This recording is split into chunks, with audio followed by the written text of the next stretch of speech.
तो आइए शुरू करते हैं डेल कार्नेगी की किताब stop worrying and start living से।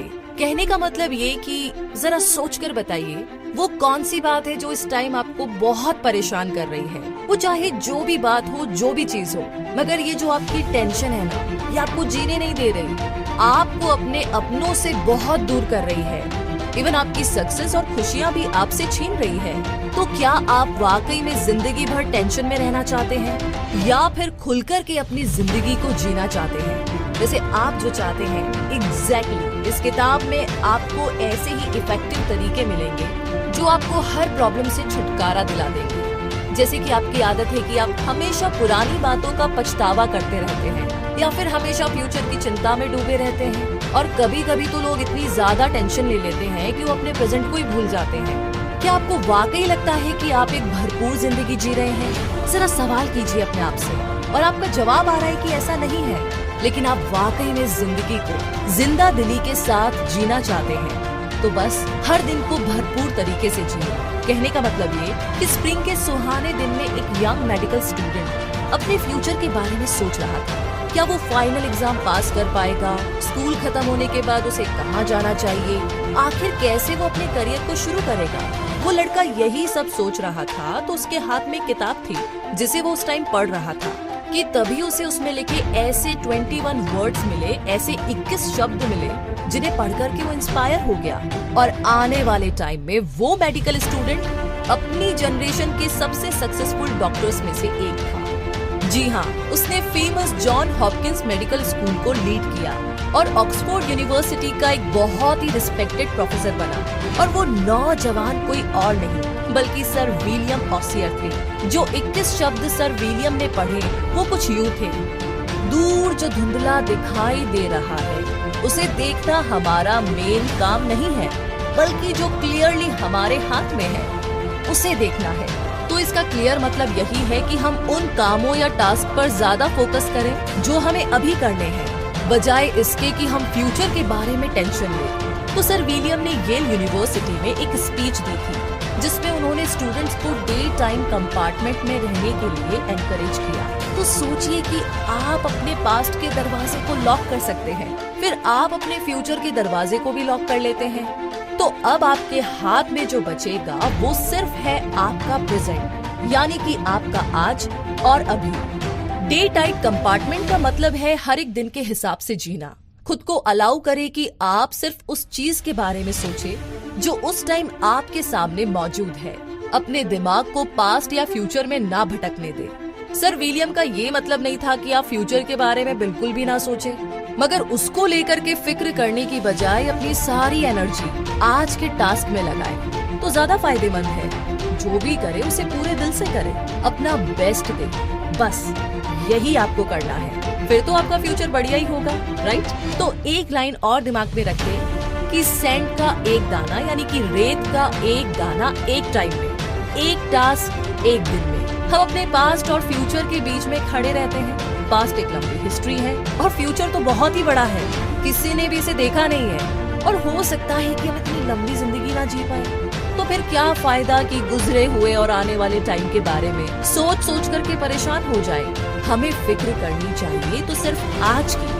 दिन रात फिक्र करने से बहुत से लोग बीमार भी पड़ जाते हैं। ऐसे लोग नर्वस ब्रेकडाउन या फिर एक्सट्रीम बॉडी पेन के शिकार होते हैं। तो इससे तो अच्छा है ना कि हम उन कामों पर ध्यान दें जो हमें आज करने हैं। सुबह उठने से लेकर के रात को सोने तक हमें बस अपने आज में जीना चाहिए। इससे नींद भी अच्छी आएगी और आने वाली सुबह भी ना एकदम फ्रेश होगी। जैसे कि अगली कहानी आपको ये अच्छे से समझाएगी कि क्यों आज पर फोकस करना जरूरी है। एक्चुअली मिशिगन की जो मिसेस ई के शील्ड्स थी ना, उन्हें सुसाइड करने की नौबत तक आ गई थी। तो तभी उन्होंने अपने आज में जीने की इम्पोर्टेंस को समझा। अपने पति की मौत के बाद वो गरीबी झेल रही थी और काफी ज्यादा डिप्रेस्ड हो गई थी। मिसेस शील्ड्स किताबें बेचने के अपने पुराने धंधे पर लग गई। उसे लगा कि काम करने से शायद उसका मन बहल जाएगा, मगर ये जो अकेलापन होता है ना, एक बीमारी की तरह होता है जो धीरे धीरे आता है। अकेले खाना खाना, अकेले ड्राइव करना, बस यही अकेलापन उसे अंदर ही अंदर खाए जा रहा था। ऊपर से कोई भी स्कूल उसकी किताबें खरीदने को तैयार ही नहीं था। उसे कहीं भी सक्सेस नजर ही नहीं आ, और जब जीने की कोई वजह ना लगे तो इंसान टूट जाता है।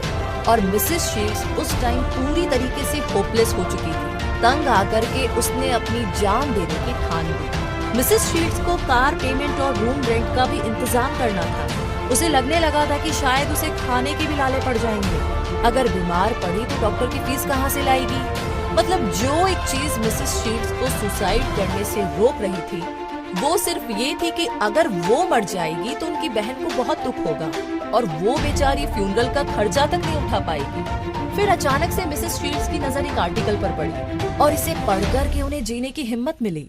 उस आर्टिकल में लिखी थी एक लाइन, समझदार आदमी के लिए हर एक दिन नया होता है। बस उसने वो आर्टिकल वहीं पर टांग दिया जहां रोज उस पर नजर पड़ सके। उसने अब अपने पास्ट को भूल करके और आने वाले कल की फिक्र को छोड़ करके आज में यानी कि प्रेजेंट में जीना सीख लिया था।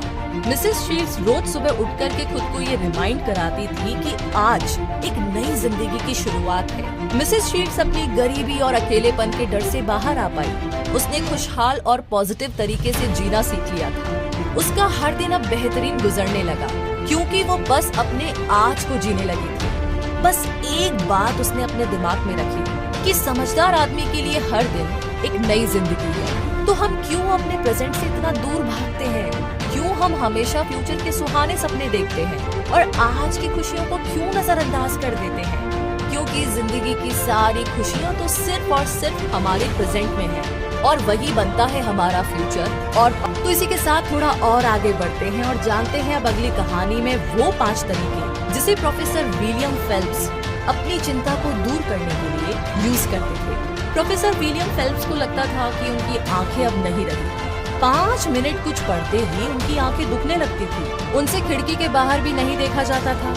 ऐसा लगता था कि जैसे कोई उनकी आंखों में सुई चुभो रहा है।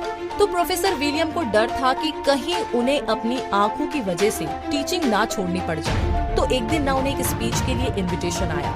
वहाँ पर लाइट इतनी ज्यादा ब्राइट थी कि प्रोफेसर को बार बार अपनी नजर फ्लोर की तरफ करनी पड़ रही थी। मगर जब उन्होंने स्टूडेंट्स को एड्रेस करने के लिए उनकी तरफ देखना शुरू किया तो उन्हें आंखों में दर्द महसूस ही नहीं हुआ। वो पूरे 30 मिनट तक इसी तरह स्पीच देते रहे। प्रोफेसर विलियम को लगा कि अपने टीचिंग के इस पैशन की वजह से उन्होंने अपने दर्द को जीत लिया था। जब उनका दिमाग कोई बहुत जरूरी काम में लगा होता है तो उन्हें अच्छा महसूस होता है। टीचिंग के लव ने प्रोफेसर विलियम को जिंदगी जीना और इसे एंजॉय करना सिखा दिया था।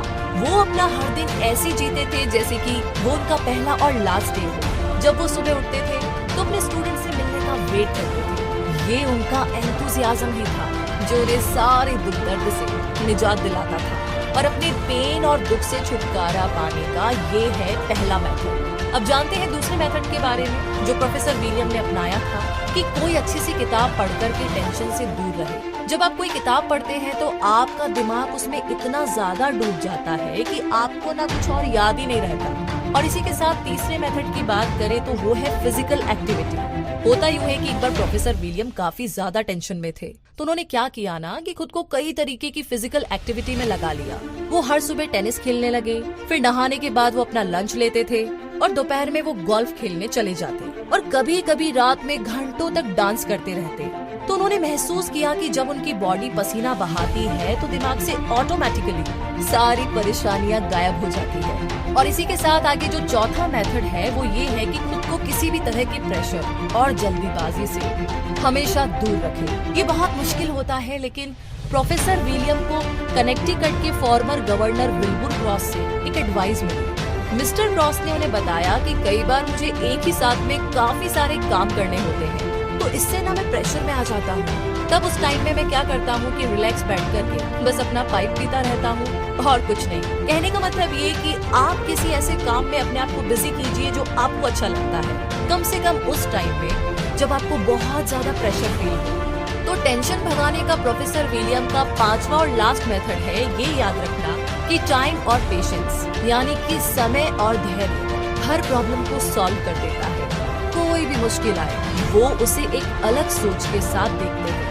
प्रोफेसर विलियम खुद से कहते हैं कि 2 महीने हो जाने दो फिर मैं इसकी परवाह नहीं करूँगा। तो भाई अभी क्यों करूँ और अपना टाइम क्यों खराब करूँ? क्या बात। इसी के साथ अगली कहानी कहती है एक बार में एक काम भले आदमी। जी हाँ, तो होता यूँ है कि एक बार पेनिसिल्वेनिया के एक हंटिंग क्लब में एक बूढ़ा तोता था। उसका पिंजरा दरवाजे के साथ लटका रहता था। जब भी कोई वहाँ आता तो तोता ये बोलता था, एक बार में एक काम करो भले आदमी। वो बूढ़ा तोता बस यही रटता रहता था, क्योंकि उसे यही सिखाया गया था। कहने का मतलब यही है कि आप पर चाहे जितनी भी रिस्पॉन्सिबिलिटीज हो, जितनी भी जिम्मेदारियां हो, फिर भी काम और कंपोज्ड रहने की कोशिश करें। एक एक करके ही अपनी हर रिस्पॉन्सिबिलिटी को पूरा। इतना ढेर सारा प्यार आप हमें यूं ही दे सकते हैं कमेंट बॉक्स में लिखकर। हमेशा खुश रहिए, मुस्कुराते रहिए। जय हिंद।